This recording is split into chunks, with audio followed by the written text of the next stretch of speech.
শিলচর থেকে সম্প্রচারিত আজকের সন্ধ্যার গুরুত্বপূর্ণ খবরের শিরোনামগুলি এক নজরে শুনতে থাকেন। করিমগঞ্জ প্রেস ক্লাবে প্রজাতন্ত্র দিবস পালন। যথাযোগ্য মর্যাদায় ৭৫তম প্রজাতন্ত্র দিবস পালন করে প্রেস ক্লাব করিমগঞ্জ। এ উপলক্ষে প্রেস ক্লাবের অস্থায়ী কার্যালয় প্রাঙ্গণে জাতীয় পতাকা উত্তোলন করেন ক্লাবের সভাপতি মিহির দেবনাথ।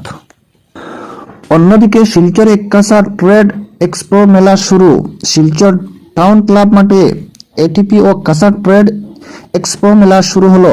কাল মেলার উদ্বোধন করেন মন্ত্রী পরিমল শুক্লবৈদ্য সহ অন্যান্যরা। এটিপি ও কাঁসা ট্রেড এক্সপো মেলাতে সাংস্কৃতিক অনুষ্ঠান সহ প্রতিযোগিতামূলক অনুষ্ঠানের আয়োজন করা হয়েছে।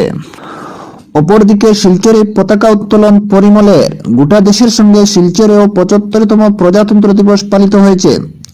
আজ কাছাড় জেলা প্রশাসনের উদ্যোগে পুলিশ প্যারেড গ্রাউন্ডে আয়োজিত অনুষ্ঠানে জাতীয় পতাকা উত্তোলন করেন পরিবহন, মিন ও আবগারি মন্ত্রী পরিমল শুক্লবৈদ্য। প্রজাতন্ত্র দিবস উদযাপন অনুষ্ঠানে মন্ত্রী অসম পুলিশ, বিএসএফ, সিআরপিএফ, এনসিসি সহ বিভিন্ন স্কুল কলেজের স্কাউট গাইড ও শিক্ষার্থীদের অভিবাদন গ্রহণ করেন। এদিকে সম্পন্ন হল কামিনী কুমার মাসুলি বালিকা বিদ্যালয়ের বার্ষিক ক্রীড়া আড়ম্বরপূর্ণ অনুষ্ঠানের মধ্যে দিয়ে বদরপুর প্রাথমিক শিক্ষাখণ্ডের অধীন ১১১ নম্বর কামিনী কুমার মাসুলি বালিকা বিদ্যালয়ের বার্ষিক ক্রীড়া প্রতিযোগিতা সম্পন্ন হল। সপ্তাহব্যাপী বিভিন্ন খেলাধুলার শেষে কাল পুরস্কার বিতরণী ও সাংস্কৃতিক অনুষ্ঠান অনুষ্ঠিত হয়। অপরদিকে নয়া ভোটারদের নিজেদের মূল্যবান ভোট প্রদানের আহ্বান কৃষ্ণেন্দুর। জাতীয় ভোটার দিবস উপলক্ষে পাতারকান্দি রবীন্দ্রভবনে পাতারকান্দি মন্ডল যুব মোর্চার উদ্যোগে এক সভা অনুষ্ঠিত হয়েছে। কাল আয়োজিত নবভোটদাতা অনুষ্ঠানে পাতারকান্দি বিধায়ক কৃষ্ণেন্দু পাল বক্তব্য বলেন, উন্নয়নকামী একটি সুন্দর দেশ করতে ব্যাপক প্রয়াস চালিয়ে যাচ্ছে বর্তমান নরেন্দ্র মোদীর নেতৃত্বাধীন বিজেপি সরকার।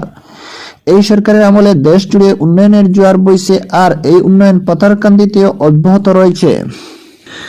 এদিকে ইন্ডিয়া জোটের অন্যতম মুখ নীতিশ ফের বিজেপির দিকে। জল্পনা তুঙ্গ। লোকসভা ভোট নিয়ে বিরোধী দলগুলিকে এক ছাতার নিচে এনেছিলেন বিহার মুখ্যমন্ত্রী তথা জেডিইউ সুপ্রিমো নীতিশ কুমার। তবে শেষ মুহূর্তে তিনি নাকি হাত মেলাতে চলেছেন বিজেপির সঙ্গে, এমনই জল্পনা ঘিরে শোরগোল পড়েছে রাজনৈতিক মহলে। এদিকে বাংলাদেশে পিপলস শিল্পমেলা ইন্ডিয়া প্যাভিলিয়নে ২২টি ইন্ডিয়ান কোম্পানির জমজমাট স্টল। ১৬তম বাংলাদেশ প্লাস্টিক প্রিন্টিং ও প্যাকেজিং শিল্প প্রদর্শনীতে ইন্ডিয়া প্যাভিলিয়ন দর্শনার্থীদের আকৃষ্ট করেছে। World association for small and medium এন্টারপ্রাইজের উদ্যোগে এবং ভারতের ক্ষুদ্র, ছোট এবং মাঝারি উদ্যোগ মন্ত্রণালয়ের সরাসরি পৃষ্ঠপোষকতায় ভারতীয় ২২টি প্রতিষ্ঠান এই প্রদর্শনীতে অংশ নিচ্ছে। এদিকে সাংস্কৃতিক মহাসভা আসাম এর কাছাড় জেলা কমিটি গঠিত। অপরদিকে চেংকুড়ি পশ্চিম কচুদরমে দুষ্কৃতীদের ত্রাস। শিলচর শহরের অনুদূরবর্তী চেংকুড়ি, তিনআলি সহ বৃহত্তর পশ্চিম কচুদরম এলাকা জুড়ে ত্রাসের রাজত্ব কায়েম করছে দুষ্কৃতীরা। এদিকে কম চাল দিলে রেশন দোকানির জেল, হুঁশিয়ারি উপাধ্যক্ষ নুমালের। অন্যদিকে প্রেম বিচ্ছেদের জেরে সোশ্যাল মিডিয়ায় আপত্তিজনক প্রচার, ধৃত এনআইটি পড়ুয়া। অন্যদিকে বেড়েই চলেছে পথ দুর্ঘটনা, সচেতনতার প্রচারে ৫ গ্রামে পরিমল। অপরদিকে রবীন্দ্র সদন কলেজে জাতীয় ভোটার দিবস কাল পালিত হয়েছে। অন্যদিকে মুসলিম অনুপ্রবেশে মান্যতা দেয় কংগ্রেস বামেরা। অন্যদিকে ইন্ডিয়া জোট ভাঙ্গা অবশ্যম্ভাবী ছিলই, বলল পীযূষ। এদিকে ৩৪কে পদ্ম পুরস্কার তালিকায় আসামের ২। এদিকে বরাকের ২৪টি গ্রাম ৩ জেলা পরিষদে স্থানান্তর।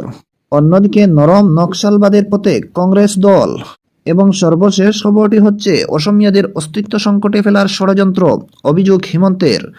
দর্শক বন্ধুরা, আজকের সন্ধ্যার গুরুত্বপূর্ণ বিশেষ খবর এখানেই।